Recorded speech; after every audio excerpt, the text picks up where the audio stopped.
قال رسول الله صلى الله عليه وسلم: المرء على دين خليله فلينظر أحدكم إلى من يخالل. لما سألنا الشباب إيه أكتر حاجة بتشدك وبتخليك تحب المدرسة؟ كانت الإجابة: يا مستر ده أنا بشوف صحابي. طب تعالى بقى معايا هقول لك على 5 حاجات لو ما لقيتهمش موجودين في صاحبك يبقى ما تقولش عليه صاحبك. صاحبك الحقيقي هو لما تنجح تلاقيه فرحان بسبب نجاحك مش غيران منك. صاحبك الحقيقي دايما صادق، مش بيجاملك، بيقول لك الحقيقة حتى لو مش هتعجبك عشان هو عايز مصلحتك. صاحبك الحقيقي اللي بيحترمك سواء في وجودك او غيابك، بيحترم اهلك وبيقدرك قدام الناس.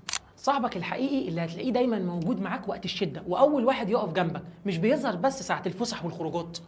وخامس صفه والصفه الاخيره هو ان صاحبك لما تيجي تقعد معاه تحس ان هو بيطلع افضل نسخه منك، بيحسك دايما انك تكون شخص منتظم في الصلاه، منتظم في المذاكره، بمعنى اصح بيساعدك تكون شخص ايجابي.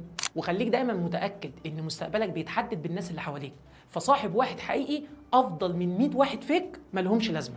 وما تنساش تمنشن لزميلك وتقول له انت الصاحب الجدع. اشوفكم على خير يا شباب.